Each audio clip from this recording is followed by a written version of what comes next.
The family photo albums lay scattered across my new condo floor, their leather covers worn from years of handling. My father's handwritten confession still trembled in my fingertips. Everything we built on your sacrifice is gone, and that's exactly as it should be. Be happy, Ellie. Be free. I stared at the elegant script, feeling the weight of 20 years lift from my shoulders. In one hand, I held my father's letter. In the other, my phone displayed a text from my mother. The house auction is tomorrow. One last chance to save it. Delete. My name is Eleanor Morgan, and at 53 years old, I finally learned to stop saving people who were drowning me. The accusation, ungrateful. The word hit me like a slap across the face 3 weeks earlier. I stood in my corner office at Jefferson Financial, my head pounding with the onset of another migraine. My mother's voice crackled through the phone, sharper than the pain behind my eyes. After everything we've done for you, Eleanor, this is how you repay us? I almost laughed. 20 years of bankrolling their lifestyle flashed through my mind. The vacations to the Hamptons, the country club memberships, the endless investments in my brother Tom's ventures that we all knew would never yield returns. My desk calendar showed the retirement planning seminar I'd skipped last week because Mom had called about their property taxes being overdue. Mom, I can't keep throwing money at Tom's schemes. This cryptocurrency startup of his is just another black hole, and you know it.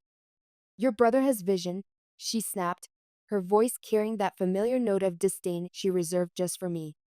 Unlike you, hiding behind your safe little banking job. He takes risks. He's going places. Yeah, places like the Golden Palace Casino and God knows where else. But I bit my tongue, pressing my fingertips against my temple. The arthritis in my hands, early onset, my doctor had warned, made even this simple gesture painful. I'd learned long ago that defending myself was pointless. The answer is no, I said firmly, glancing at the retirement calculator on my computer screen. At 53, I had less than a quarter of what I should have saved. I'm not investing another cent. The silence on the other end was arctic. I always knew you were jealous of him. I ended the call and slumped into my ergonomic chair, the one I'd splurged on when my back pain became unbearable from sitting at my desk through lunch hours to make up for time spent handling my parents' finances. Outside my window, younger analysts chatted by the coffee machine. I'd been passed over for vice president twice, positions requiring travel I couldn't commit to with my family obligations. My phone buzzed, a text from Tom. Come on, sis. Don't be like that. Just hear me out over dinner. Delete. The visit. That evening, I drove to my parents' colonial-style home in Westchester, the same home I'd saved from foreclosure a decade ago when Dad lost his accounting job. I'd refinanced it in my name, used my first big bonus as a down payment. My car, a sensible sedan with 120,000 miles on it, looked out of place among the luxury vehicles lining their circular driveway. The late afternoon sun streamed through their floor-to-ceiling windows, highlighting dust motes in the air and the fresh flowers my mother insisted on having delivered weekly, on my dime, of course. I ran my hand across their designer kitchen island, the one I'd paid for during their last remodel. Eleanor, wait. My father's voice stopped me as I turned to leave. Richard Morgan stood in the doorway to his study, looking uncomfortable in that way he always did when forced to take sides. At 76, his once commanding frame had diminished, shoulders hunched forward from years of deferring to my mother. The military posture he'd been so proud of when I was a child was long gone. I remembered him differently once, before Mom's spending habits drained their savings, before Tom's business ventures became the family priority, before I became their personal bank. Your mother means well, he said, voice gentle but eyes averted. We just want what's best for the family. The family? I echoed, suddenly feeling every one of my 53 years. Dad, I've been living in the same one-bedroom apartment for 15 years while funding your lifestyle. When was the last time anyone asked what was best for me?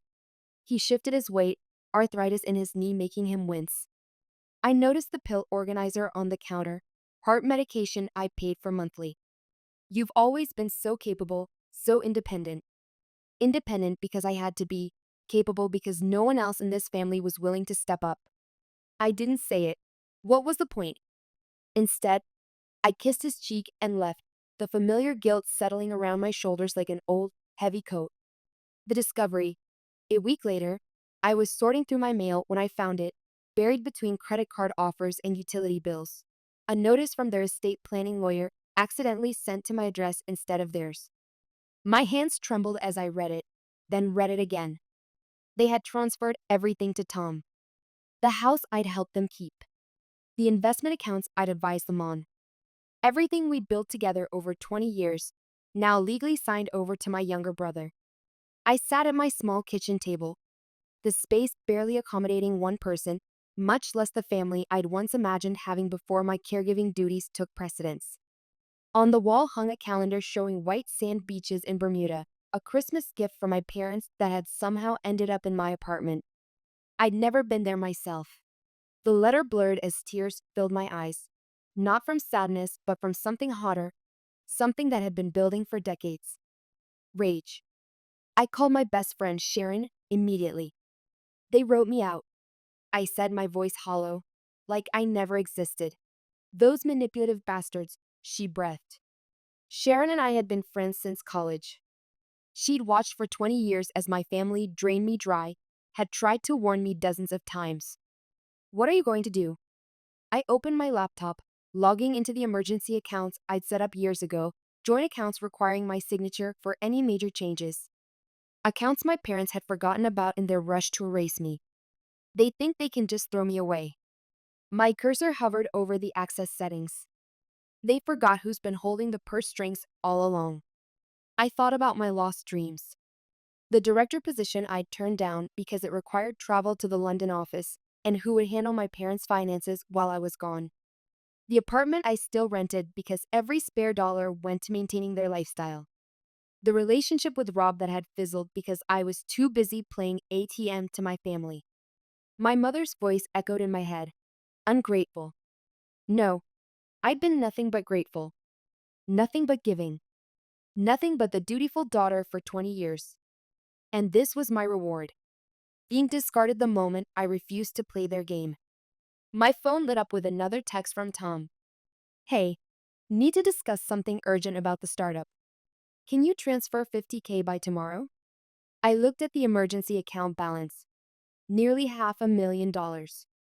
Money I'd squirreled away just in case over the years. Money they'd never bothered to track or question, too busy spending what I gave them freely. They wanted to play games with money? Fine, let's play. I clicked the button to freeze all transactions, then shut my laptop with a satisfying snap. For the first time in years, I felt something other than resignation or guilt. I felt powerful. Let them scramble. Let them panic. Let them finally understand what it means to lose everything you thought you could count on. The response. It took exactly 6 hours for my phone to explode. First came Tom's texts, evolving from casual to desperate. Hey, trying to access the emergency account. Is there a system problem? Ellie, this is serious. I need that money. Answer your phone. I blocked his number, remembering the private school tuition I'd paid for him, the luxury car I'd co-signed for, the rehab stays I'd financed that he never completed. Tom had always been the golden child, 8 years younger than me, spoiled from birth. Mom called it special treatment. I called it systematic favoritism. Next came my mother's messages, following her predictable pattern. Anger, guilt, manipulation. How dare you freeze those accounts after everything we've done for you?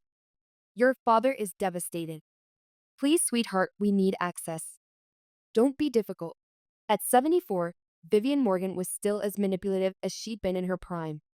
The former beauty queen had married my father for his stability and prospects, never imagining she'd one day depend on her plain, responsible daughter for her lifestyle maintenance.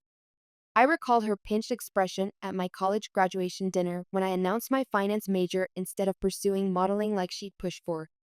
You'll never stand out in a man's world, she'd said, sipping her champagne. But I suppose someone has to be practical. I blocked her number too. Sharon arrived at my apartment that evening with wine and takeout. She found me curled up on my second-hand couch staring at my phone's blocked calls list. You look like you need this, she said, pouring a generous glass of red. I just froze $500,000 of my family's safety net, I said, accepting the wine. Should I feel this good about it? Honey, you're not their safety net. You're their ATM, Sharon settled beside me. She divorced 10 years ago, raised 2 children alone, and now managed the local bank. She understood boundaries better than anyone I knew. And they just tried to cut you out completely. What did they expect? My phone buzzed again. My father, this time calling from a different number. I declined the call. I should call Rob, I mused, thinking of my ex. He's a family law attorney. I need to know exactly where I stand legally. The hot lawyer ex who still likes all your LinkedIn posts? Yes, you absolutely should call him. Sharon grinned, then grew serious. But Ellie, you always said you didn't want to be like them. Just make sure your revenge doesn't make you worse. I took a long sip of wine, feeling the ache in my shoulders from years of carrying my family's burdens. They're about to learn what it feels like to live without a safety net. How is that worse than what they did to me? The meeting. The next morning, I met Rob at his favorite coffee shop downtown. He looked good, better than I remembered, in his tailored suit and with his salt and pepper hair neatly trimmed. At 57, Robert Winters had grown more distinguished since our relationship ended 8 years ago. You look well, Ellie, he said, pulling out my chair. I felt suddenly conscious of my sensible bob with its growing strands of gray, the worry lines around my eyes that hadn't been there when we were together. Liar, I said with a small smile. But thank you. His eyes widened when I laid out the situation. Let me get this straight, he said, leaning forward. You've been supporting them entirely since your father's health crisis? Every bonus, every raise, it all went to them? I stirred my coffee absently, watching the cream create patterns in the dark liquid. I remembered my father's heart attack 20 years ago, how the medical bills had decimated their savings, how Tom was still in college and needed tuition. It was supposed to be temporary. I kept thinking if I just gave enough, they'd finally see me, I said quietly. Not as the reliable checkbook, but as their daughter. Oh, Ellie. Rob's voice softened. He reached across the table, his hand stopping just short of mine. Our relationship had ended because of my family, or rather, my inability to set boundaries with them. How many dinner dates had I canceled because of their emergencies? Sounds pathetic when I say it out loud. No, it sounds human, he replied. Now, professionally speaking, here's what concerns me. I know the lawyer who handled their asset transfer, Patricia Coleman. She has a reputation. What kind of reputation? The kind that involves previous fraud investigations that mysteriously disappeared. He showed me some news articles on his tablet. And the way this transfer was handled, there are deliberate exemption clauses buried in the paperwork, like they planned this for years. The coffee turned bitter in my mouth. Years. They've been planning to cut me out for years, all while taking my money? All those times Mom had insisted I'd join them for dinner, only to casually mention Tom's latest business idea. All those calls from Dad about their investment strategies. It hadn't been inclusion, it had been extraction. What's my legal position with the frozen accounts? I asked. Strong. They're joint accounts requiring your signature. You had every right to freeze them. He hesitated. But Ellie, if you really want to hit back, I could do some digging into Patricia Coleman and your brother's new venture. My phone buzzed again. A text from an unknown number. My mother using someone else's phone. Your father had to cancel his heart medication refill. Is that what you wanted? To hurt us? I showed Rob the message. They're trying to guilt me. Dad's medication is $15 a month with insurance. They spent more than that on their morning lattes today. People show their true colors when they're desperate, Rob said. I thought about all the times I'd been desperate. Working overtime, skipping vacations, living on ramen to afford their lifestyle. Where was their concern then? Do it, I told Rob. Dig into Patricia Coleman. Dig into Tom's business. Dig into everything. He reached across the table and squeezed my hand. Just remember, revenge is like medicine. The dose makes the poison. I pulled my hand away gently. Then let's make sure the dose is exactly right. The siege, 2 weeks into my financial siege.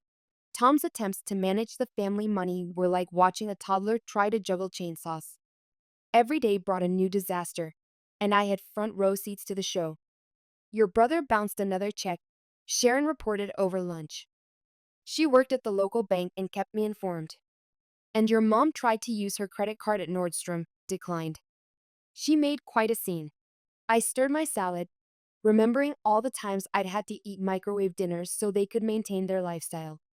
My retirement account notifications mock me daily, warning of insufficient funds for someone my age. Karma's not so fun on the receiving end, is it? My phone lit up with a notification from a real estate app. I nearly choked on my lettuce. They listed the house. I whispered, showing Sharon the listing, for a quick sale, way under market value. The colonial-style home filled my screen. Its pristine lawn, the wraparound porch where I'd spent countless summers reading, the bay window I'd helped restore just last year. My throat tightened. That's the house you saved from foreclosure, right? Sharon asked gently. 10 years ago, I closed the app. Dad was forced into early retirement. They were 3 months behind on payments. I refinanced it in my name, used my first big bonus as a down payment, and now they're selling it without me. Trying to sell it, I corrected. No one's buying that house until the fraud investigation is complete. Rob called that evening while I was making dinner. You need to hear this, he said without preamble. Remember how I was looking into Patricia Coleman and your brother's business? I found something, more like everything. Tom's blockchain startup doesn't exist. It's a shell company, and guess who helped him set it up? Patricia Coleman. I set down my knife. Go on. The company's just moving money around. Large amounts, weird patterns, classic money laundering signs. And get this, some of the transfers trace back to known gambling operations. The pieces clicked. Tom's late-night meetings, the constant need for cash, the desperate texts when I froze the accounts. I remembered the casino chips I'd found in his car once when I'd driven him home from a business dinner. He'd laughed it off as client entertainment. He's in trouble, isn't he? I asked. Real trouble. If by trouble you mean potential criminal charges, yeah.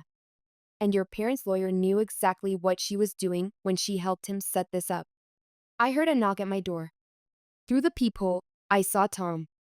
Disheveled, unshaven, nothing like his usual polished self. I have to go, I told Rob.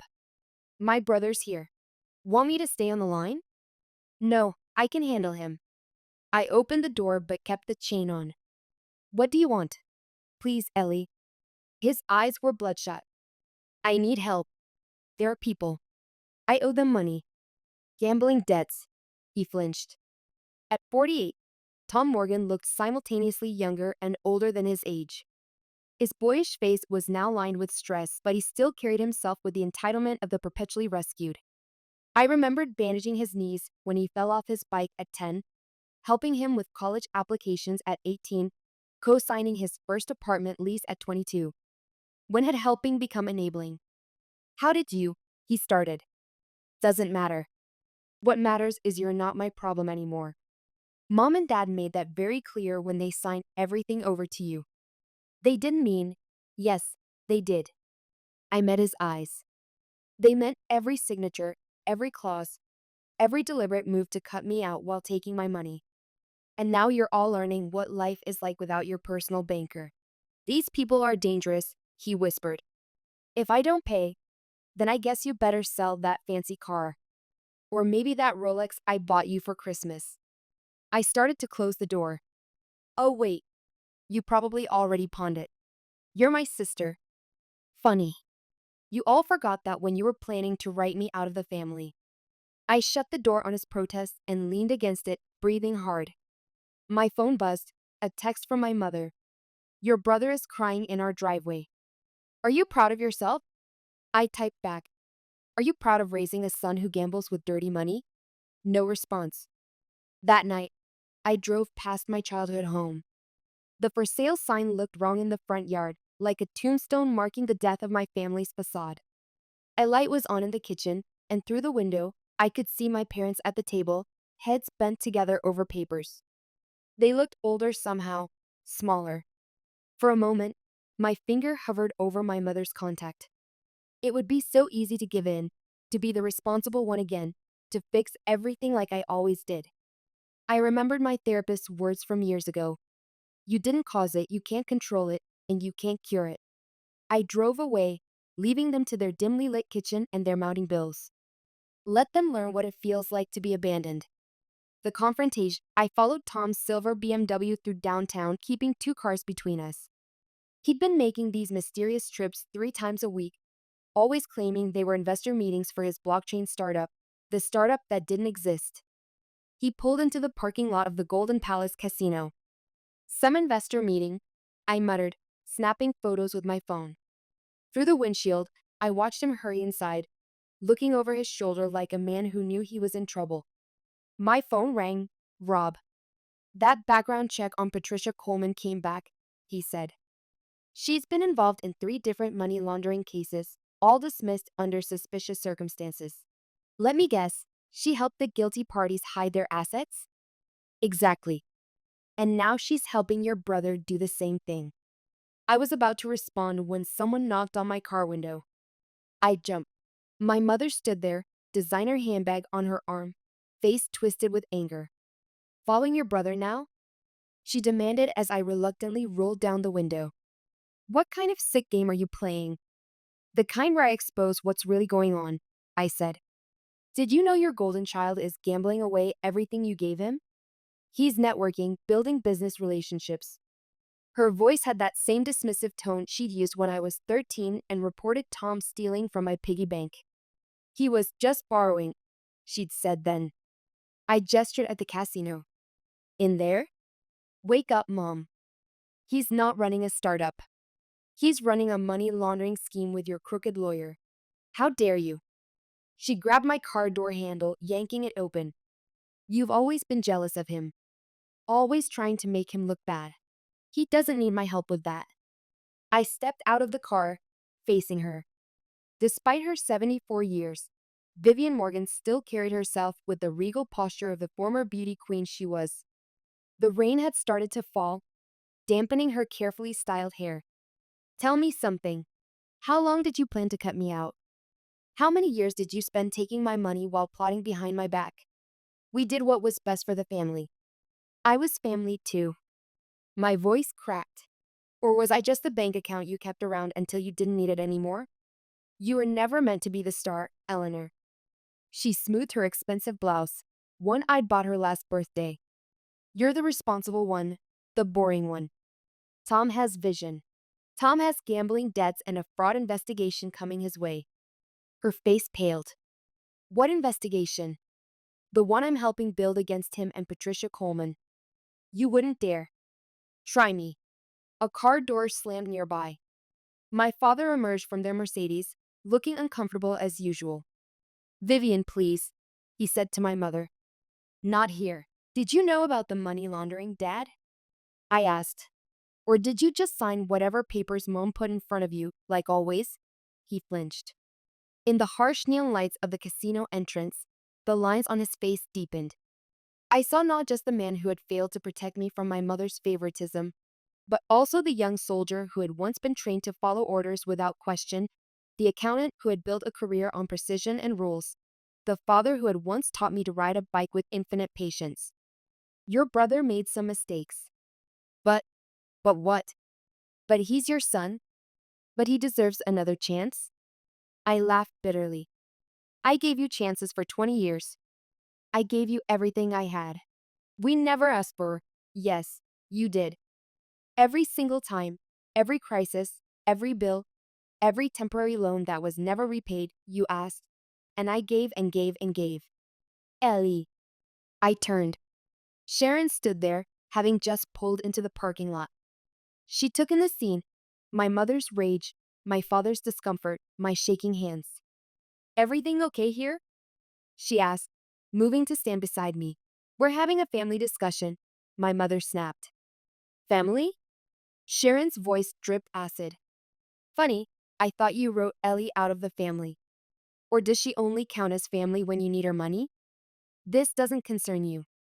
Actually, it does. Because I've spent years watching you drain her dry, and I'm done being quiet about it. Sharon took my arm. Come on, Ellie. Let them deal with their golden child's mess themselves. As we walked away, my mother called out, You'll regret this when everything comes out about Tom's business. You mean his money laundering? I turned back. Don't worry, Mom. Everything will come out. I'm making sure of it. Back in my car, Sharon squeezed my hand. You okay? I watched through the windshield as my parents huddled together, whispering frantically. Tom emerged from the casino, saw them, and tried to retreat, but too late. I'm filing the court petition tomorrow, I said, for a fraud investigation on the asset transfer. Rob says we have enough to start. Good. Sharon nodded firmly. Let them sweat. My phone buzzed with a text from Rob. Just got word Patricia Coleman has 3 other clients under investigation. This goes deeper than we thought. I started my car, watching my family argue in the casino parking lot. They look small from here. Their designer clothes and luxury cars just window dressing on a house of cards. And I was about to blow it all down. The truth. The repo man came for Tom's BMW on a Tuesday morning. I watched from my office window across the street as they hooked it up to the tow truck. Tom ran out in his silk pajamas, shouting and waving his arms like a windmill in a hurricane. My phone buzzed, Sharon sending me updates from the bank. 3 bounce checks this week. Their power's getting cut off tomorrow. I typed back. They have a generator. I bought it last year. Yeah, about that. Tom tried to pawn it yesterday. A bitter laugh escaped my lips. Of course he did. My office door opened, and Rob walked in carrying a thick manila folder. The court accepted our petition. Fraud investigation is officially open. How long until? My phone rang, my father's number. I almost declined it, but something made me answer. Eleanor. His voice cracked. Please, I need you to talk sense into your brother. He just doesn't know what he's doing. The mighty Tom, the golden child with vision, reduced to needing his boring sister's help. How the tables had turned. Remember when I needed someone to talk sense into all of you? I kept my voice level. When I said giving Tom unlimited access to money was a bad idea? When I warned you about his gambling? Did anyone listen to me then? Dad, we thought, you thought he could do no wrong. And now look where that got you. He started crying. Actually crying. In 20 years of playing their ATM, I'd never heard my father cry. I ended the call. You okay? Rob asked softly. No. I stood up, pacing. Yes. I don't know. This should feel better, right? Watching them fall apart? Revenge is complicated. He opened the folder. Speaking of which, look what we found about Patricia Coleman. Documents spilled across my desk, bank statements, court records, evidence of previous fraud cases mysteriously dropped. And there in the middle of it all, a connection I hadn't expected. She's been working with the same gambling outfit Tom's mixed up with, Rob explained. This isn't just about your family anymore. This is organized crime. My stomach lurched. Is Tom in danger if he doesn't pay what he owes? Yeah, probably. I sank back into my chair. This was supposed to be simple revenge. Freeze some accounts. Let them struggle a bit. Teach them a lesson. But now? My phone buzzed again, a text from an unknown number. Your brother owes us money. Family should help family. You have 48 hours. I showed Rob the message. We need to call the police, he said. And tell them what? That my brother's involved in money laundering with the mob? Better than waiting for them to hurt him. I thought about Tom.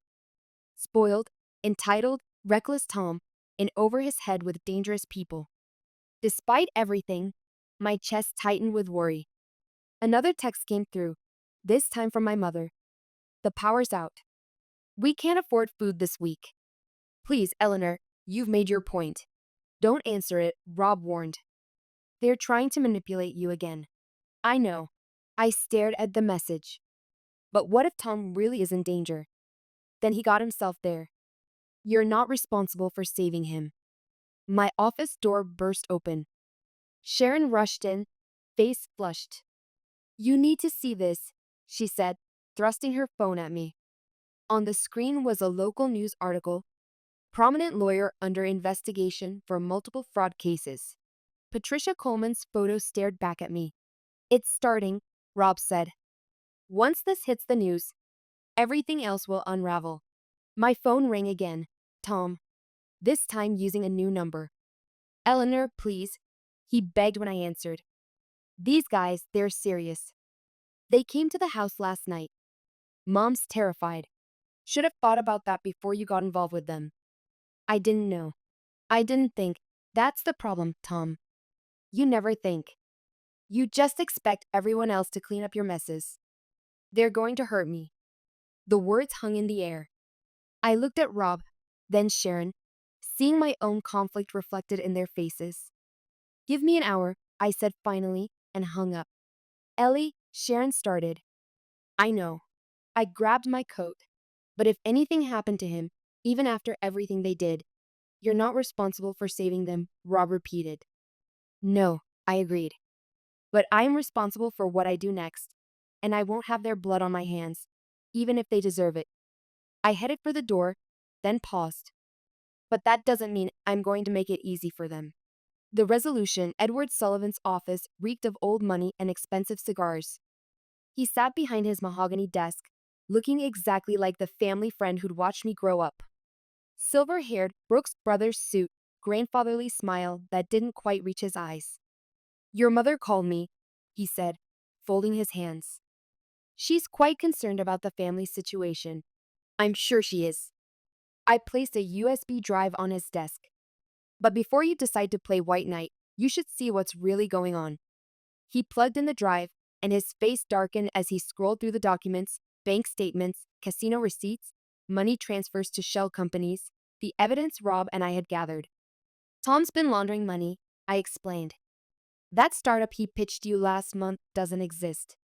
It's all a front." Dear God. He removed his reading glasses. "Does Vivian know?"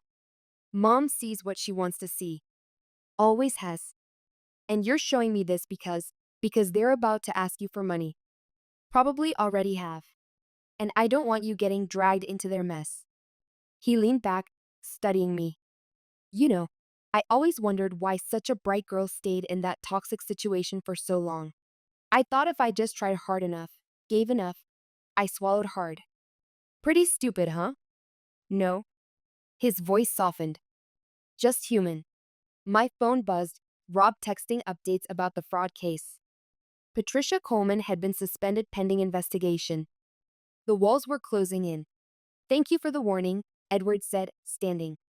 "I'll decline any financial request from your family." Walking out of his office, I felt lighter somehow. One less safety net for them to cling to. Back at my apartment, I found my mother waiting by the door.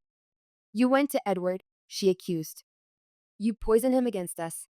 "The truth isn't poison, Mom. It's just the truth. We need his help. The electricity is still off. Tom's in trouble." "Tom's in trouble because he gambled with dirty money." I unlocked my door, but she followed me inside. "And you enabled him every step of the way." "I protected him." "That's what mothers do." "What about protecting me?" The words burst out before I could stop them. "Who protected me when I was working 60-hour weeks to keep you all afloat? When I was living on frozen dinners while you vacationed in Europe? You were strong. You didn't need. I needed my mother." My voice cracked. In that moment, I wasn't 53 anymore. I was 8 years old again, watching Mom fuss over Tom's scraped knee while ignoring my academic awards. I was 16, sitting alone at my piano recital because they were at Tom's baseball game. I was 30, canceling my date with Rob to bail Tom out of another financial disaster. I needed you to love me as much as you loved him. To be proud of me just once without asking for money in the next breath. She sank onto my couch, the same second-hand couch I'd had for years because every spare dollar went to them. For once, she had no quick retort. "Your father's been calling you," she said quietly. "I know. He misses you. He misses my checkbook." She flinched. "That's not fair." Neither was cutting me out after 20 years of support. Neither was planning it for years while taking my money. My phone rang. Rob again. I answered on speaker. Patricia Coleman is talking to investigators, he announced. She's naming names, including Tom's. This is about to blow wide open. My mother's face went ash white. How bad? I asked. Bad enough that anyone connected to these accounts needs a lawyer now. After he hung up, my mother stared at me with desperate eyes. Please, Eleanor, help us fix this. Fix it. I laughed bitterly. Like I fixed everything else? No, you made your choice when you signed those transfer papers. Now you get to live with it. We'll lose everything. Welcome to my world. I opened my door. Now get out. After she left, I called Sharon. You okay? She asked. No. I poured a glass of wine. I keep waiting to feel better about all this. Shouldn't revenge feel better? Maybe because deep down you're not doing this for revenge anymore. You're doing it because it's right. They need to face consequences. My phone buzzed with a text from my father. Please call me. Just you and me. No mother, no Tom. I need to tell you something. I stared at the message, remembering all the times he'd stood by silently while my mother and Tom took and took and took. Delete it, Sharon advised. But something in my gut said this was different. Maybe because for the first time in 20 years, my father wanted to talk to me alone. I'll call you back, I told Sharon, and pressed dial on my father's number. Whatever he had to say, it wouldn't change anything. But maybe, just maybe, it would help me understand why. The confession. My father sat across from me at the corner diner, hands wrapped around a coffee cup he hadn't touched. Without his usual expensive clothes and my mother's influence, he looked smaller, older. I knew, he said quietly, about the asset transfer, about Tom's gambling, about all of it. And you did nothing. I was a coward. His voice cracked. Every time your mother pushed for more money, every time Tom made another mistake, I stayed quiet. It was easier than fighting, easier than protecting my daughter. He flinched, arthritic fingers tightening around his mug. I remembered how those same hands had taught me to ride a bike, had applauded at my college graduation, had trembled when signing the refinancing papers for their house. I told myself you were strong enough to handle it, that you didn't need protection. I needed a father. The waitress refilled our cups. Neither of us drank. The gambling debts, he continued. They're worse than you know. These people Tom's involved with. They came to the house again last night. Did they hurt anyone? No, but they made it clear what happens if he doesn't pay. He pulled out an envelope. That's why I'm here. To give you this. Inside was a formal confession detailing everything, the money laundering, Patricia Coleman's involvement, the asset transfer scheme, all signed and notarized. Why? Because it's time someone in this family did the right thing. He met my eyes, really looked at me for perhaps the first time in decades. Use it. Help the investigation. Maybe. Maybe it'll help reduce Tom's charges if I come forward first. My phone buzzed. Rob calling with updates. Patricia Coleman took a plea deal, he said when I answered. She's turning over everything. Bank records, client lists, all of it. The DA's office is moving fast. I looked at my father. How much does Tom owe these people? 300,000. The number hit like a punch to the gut. Jesus, Dad. Your mother's trying to sell her jewelry. The cars are next, but it won't be enough. And you think that's my problem? Because I don't. He pushed away his coffee. I think it's our mess to clean up. I needed you to know the truth. And to say I'm sorry. For everything. My phone buzzed again, Sharon this time. Turn on the news now. I pulled up the local news app. There it was. Breaking news. Local lawyer's fraud scheme exposed. Multiple arrests expected. It's starting, I told my father. He nodded slowly. Good. Good. They might arrest your son. Better than what those loan sharks will do to him. He stood up, leaving money for the coffee. Whatever happens next, Eleanor, you did the right thing. even if it doesn't feel like it. After he left, I sat there watching the news unfold. More details emerged: connections to organized crime, multiple victims, millions in laundered funds. Tom's name hadn't surfaced yet, but it would. Rob called again. Police are heading to your parents' house with warrants. They're bringing Tom in for questioning. I drove there without thinking, arriving just as the police cars pulled up. My mother stood in the doorway, hand over her mouth. Tom sat on the porch steps, head in his hands. Ms. Morgan? A detective approached me. We understand you have information about this case. I handed over my father's confession. Everything you need to know is in there. My mother's cry of betrayal cut through the air. How could you? How could I? I turned to face her. How could you spend 20 years taking everything I had, then try to throw me away? How could you watch your son destroy himself and call it vision? How could you? Tom looked up as the officers approached him. Sis, please. I'm not your ATM anymore, I said quietly. I'm not your safety net. I'm just the daughter you never wanted. Finally walking away, they led Tom to a police car. My mother collapsed against the door frame, sobbing. And my father? My father stood straight for the first time in years, nodding slightly to me. Rob appeared beside me. You okay? No.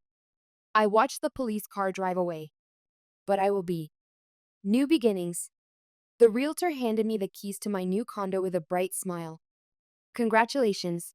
It's all yours. Standing in the empty living room, sunlight streaming through floor to ceiling windows, I felt something unfamiliar. Peace. No guilt about the down payment. No worry about keeping money aside for family emergencies. Just my space, bought with my money, for me. My phone buzzed, Rob with updates about the case. Tom took a plea deal, he said when I answered. 2 years plus restitution. The organized crime connection helped. They're more interested in the bigger fish. And Patricia Coleman? Disbarred, looking at 5 to 7 years. He paused. Your father's testimony made a difference. The DA was impressed by his cooperation. I sat on the floor, leaning against freshly painted walls. Have you heard from my mother? She's still trying to salvage what she can. Selling everything, claiming she knew nothing about the money laundering. Another pause. She asked about you. Of course she did. She probably needs money for lawyers. Actually, she asked if you were happy. The question caught me off guard. In 20 years of bankrolling their lifestyle, my mother had never once asked about my happiness. A knock at the door interrupted my response. Sharon stood there with a bottle of champagne and 2 glasses. First night in your new place, she announced, walking in. We're celebrating. I put Rob on speaker as she poured. Your father left something at my office for you, he said. Want me to bring it over? What is it? A letter and the family photo albums. My throat tightened. Those albums held 40 years of memories, birthdays, graduations, holidays, before the money took over, before Tom's gambling, before everything fell apart. Bring them, I said. While we waited, Sharon helped me unpack. Each box represented something I'd bought for myself instead of my family. New dishes instead of paying Tom's car payment. Artwork instead of my mother's country club dues. Rob arrived with a banker's box and a pizza.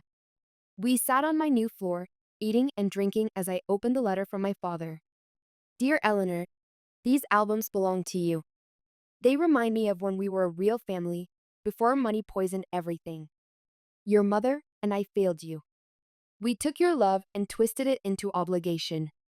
We took your generosity and treated it as a right. I'm not asking for forgiveness. I'm not asking for anything. I just want you to know that you were always enough. You were always extraordinary. We were too blind to see it. Tom starts his sentence next week.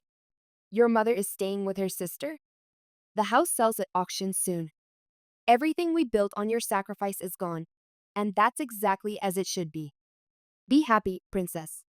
Be free. Love, Dad. I closed the letter, hands shaking slightly. You okay? Sharon asked. Yeah. I reached for the albums. I think I actually am. We spent the evening looking through photos, laughing at old hairstyles and forgotten moments. In every picture, I searched my younger face for signs of what was coming. The years of sacrifice, the betrayal, the revenge. Look at this one, Rob said, pointing to a Christmas photo. You all look so happy. We were, I admitted, before money became more important than love. My phone lit up with a text from my mother. The house auction is tomorrow. One last chance to save it. I showed it to Sharon and Rob. She's still trying to manipulate you, Sharon said. I know. I deleted the message without responding. But it doesn't work anymore. Rob refilled our glasses. To new beginnings. To freedom, I corrected, looking around my new space. At the boxes waiting to be unpacked. At friends who loved me without conditions. At a future unburdened by toxic obligation. I finally felt the weight lift completely. The revenge hadn't healed me. The satisfaction of watching their world crumble hadn't filled the void. What healed me was walking away, choosing myself, building something new from the ashes of what they destroyed. My phone buzzed one final time. A text from my father. The auction's done. It's really over now. I hope you're finding peace. I looked at Sharon and Rob, at the empty champagne bottle and half-eaten pizza, at the photo albums full of memories that couldn't hurt me anymore. I am. I typed back. Then I put down my phone and turned to my friends. Who's ready to help me paint this place? Maybe loving people who never loved me back wasn't my weakness after all. Maybe letting them go, choosing myself, building a new life without their poison, maybe that was finally my strength. And strength, I was discovering at 53, felt a lot like freedom.